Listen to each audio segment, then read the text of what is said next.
और माताएं और बहनें और भाभी और पत्नी आज हम आपको भारत के नक्शे के बारे में बताएंगे कि हमारा जो भारत देश है वो कितने राज्यों से और कितने केंद्र शासित प्रदेशों से मिलकर बना हुआ है। जैसा आप जिस सूरत में आज भारत का नक्शा देख रहे हैं, कि हमेशा से ही ऐसा रहा है? नहीं मेरे दोस्तों, भारत का नक्शा, भारत की जो भौगोलिक स्थिति है वो आज़ादी से पहले कुछ और थी, आज़ादी के लगभग 200 सालों पहले कुछ और थी, 800 साल पहले कुछ और थी, 1000 साल पहले कुछ और थी, और आज जो हम देखते हैं वो कुछ और है।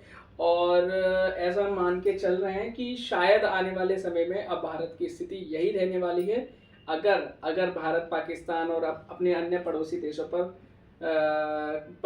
के साथ राजनीतिक संधि नहीं करता है। तो अभी हम देखेंगे कि जो भारत है वो भारत कितने राज्यों से मिलकर बना है और कितने केंद्र शासित प्रदेशों से मिलकर बना है। देखिए अभी वर्तमान में देखो तो जहाँ तक मुझे ध्यान है, जितना मैं अपडेटेड हूँ, शायद 28 इसमें राज्य हैं और 7 केंद्र शासित प्रदेश हैं। तो हम एक एक करके भारत के सभी राज्यों के नाम देखेंगे, उत्तर से लेकर दक्षिण तक और पूर्व से लेकर पश्चिम तक। देखिए उत्तर से हमारा भारत शुरू होता है, जम्मू कश्मीर केंद्र शासित प्रदेश से। अभी ये हाल ही में केंद्र शासित प्रदेश बनाए, पहले जम्मू कश्मीर और लद्दाख एक ही राज्य का हिस्सा हुआ करते थे।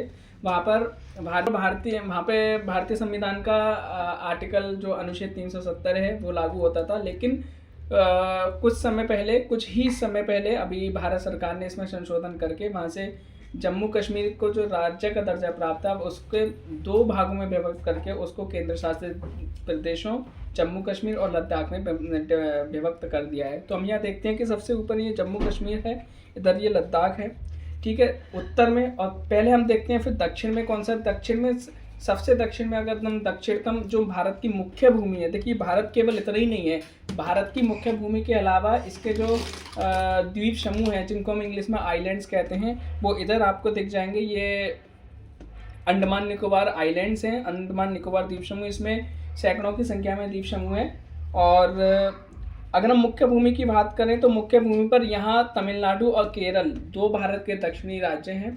और अगर मुख्य भूमि से हटके जो भारत के ही राज्य, ये भारत की मुख्य भूमि से भी और दक्षिणतम बिंदु तक प्रसारित हैं अंडमान निकोबार द्वीप समूह, ठीक है। अगर हम पश्चिम की बात करें तो हाँ, तो हम लोग अभी यहाँ जाएंगे। मैं बता दें हमारी फैमिली को नहाने के, अभी हम लोग यहाँ जाने का घूम रहे हैं, सोच रहे हैं, खैर हम उसको काट देंगे वहाँ से। तो हमारा ये जो, अगर हम भारत के पश्चिमी राज्यों की बात करें तो पश्चिमी राज्यों में यहाँ सबसे पश्चिम में गुजरात राज्य है। ये प्राची आप देख रही है ना, ये गुजरात राज्य है। और सबसे ज़्यादा पूर्वोत्तर राज्य की बात करें तो यहाँ अरुणाचल प्रदेश, या आप जो पिंक कलर से या रेड कलर से आप देख रहे हैं, ये अरुणाचल प्रदेश है। तो अभी हमने केवल भारत के सबसे ज़्यादा उत्तर, दक्षिण और पूर्व और पश्चिम के राज्यों को देखा। अभी हम बीच के राज्यों को देखते हैं, आपको गिनाते हैं, ठीक है। जम्मू कश्मीर, लद्दाख, हिमाचल प्रदेश, पंजाब, हरियाणा, दिल्ली, उत्तर प्रदेश, बिहार, पश्चिम बंगाल, अरुणाचल प्रदेश, त्रिपुरा, असम, मेघालय, मिजोरम, ठीक है। अगर हम पश्चिम की बात करें तो राजस्थान, गुजरात। थोड़ा सा मध्य में आए, मध्य में आने पर हम देखेंगे कि इधर मध्य प्रदेश हो जाएगा, उसके नीचे हमारा आंध्र प्रदेश, तेलंगाना, महाराष्ट्र, कर्नाटक, गोवा, केरला। थोड़ा सा नीचे से शुरू करेंगे तो तमिलनाडु के ऊपर हम देखेंगे तो आंध्र प्रदेश, और फिर उसके ऊपर आपका ये उड़ीसा हो जाएगा।